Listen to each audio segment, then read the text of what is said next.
Привет, геймеры всех мастей! С вами команда Game Room Игры-новинки, и сегодня у нас для вас настоящий пир новостей из мира игр. Скоро вы узнаете о самых свежих анонсах, грядущих релизах и интересных событиях. Итак, дорогие друзья, приготовьтесь начать захватывающее путешествие по миру игр. Но перед этим не забудьте поставить лайк. А теперь погнали разбираться во всех деталях.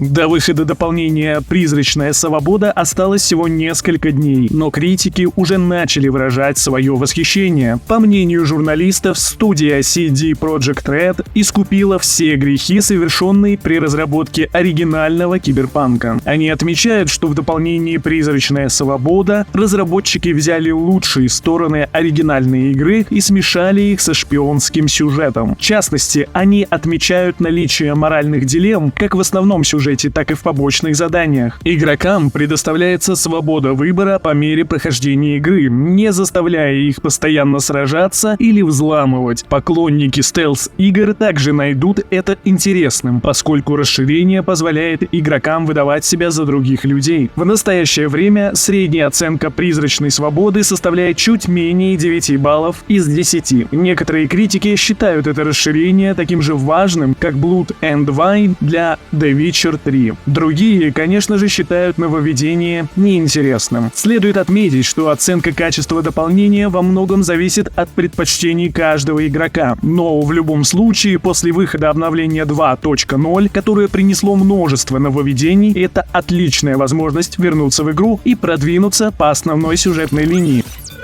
Судя по тому, как разработчики подошли к созданию Baldur's Gate 3, они правильно расставили приоритеты и умело распределили сюжет. Они предоставили игрокам настоящую творческую свободу, акцентируя внимание на местоположении персонажа, а не на том, как он туда попал. Это открывает множество путей для прохождения и дает игрокам возможность экспериментировать, например, с телепортацией или изменением размеров персонажей. Часто в ролевых играх сильно уделяется внимание собственному сюжету, что может ограничивать вариативность и приводить к линейности. Однако, похоже, разработчики Baldur's Gate 3 избежали этой проблемы, сосредоточившись на контенте и предоставив игрокам свободу выбора. Что касается бесконечной гонки за графикой, то это может быть опасной идеей, если разработчики теряют фокус на содержании ради визуальной красоты. Однако авторы Baldur's Gate 3 не пошли по этому пути, что позволило сохранить баланс между графикой и геймплеем. Исходя из всего вышесказанного, Baldur's Gate 3 кажется интересным и хорошо сбалансированным проектом, который может стать образцом для современных игр.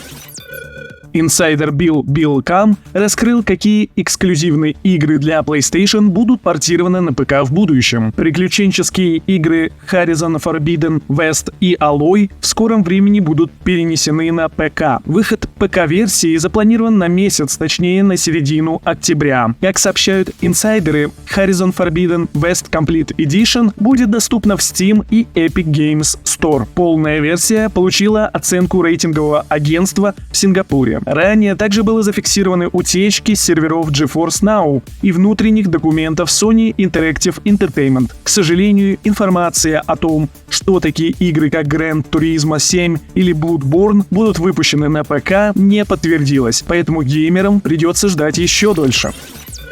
На Nintendo Switch версия игры Mortal Kombat 1 оказалась крайне разочаровывающей для геймеров. Они выразили недовольство, называя цену в $70 грабежом. Заметили сильные сбои в кадрах, отсутствие некоторых эффектов и проблемы с анимациями персонажей, которые, кажется, смотрят прямо в душу игроков. Кроме того, игра страдает от множества багов. Проблемы с интернет-соединением и онлайн-режимом, особенно для игроков из России и Белоруссии, только усугубили ситуацию, и это отразилось в негативных отзывах. Стоит также отметить два любопытных момента. Первый связан с кат-сценой с Джонни Кейджем, которую интернет-тролли приняли за первые кадры из игры про Индиану Джонса. Второй случай связан с актерской игрой Меган Фокс, озвучивавшей вампиршу, и многие считают ее озвучку настолько плохой, что призывают не привлекать звезд для озвучивания игр, а использовать профессиональных актеров озвучки. В целом, игра столкнулась с рядом серьезных технических и актерских проблем, что вызвало разочарование у игрового сообщества.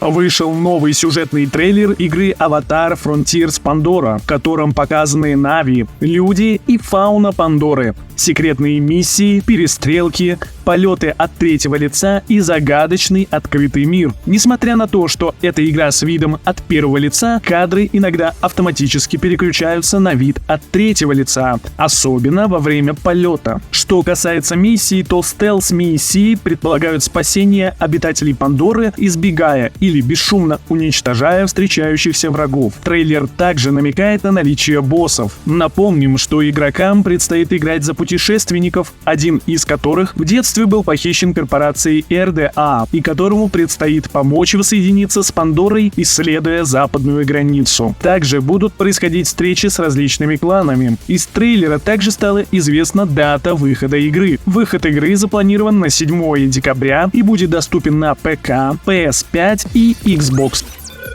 Спасибо, что были с нами. Надеемся, что наши новости приносят радость и интерес каждому геймеру. Не забывайте ставить лайки, подписываться и делиться видео с друзьями, а также оставлять свои комментарии. Мы всегда рады вашему участию и обратной связи. Мы также приглашаем вас присоединиться к нашим группам ВКонтакте и Discord. В этих сообществах вы сможете обсудить игры, получить ценные советы от опытных геймеров и поделиться своими впечатлениями. Мы ценим вашу активность и готовы создать пространство для настоящих ценителей игр. Спасибо за просмотр и до новых встреч на Game Room, игры новинки, где всегда все делается с душой.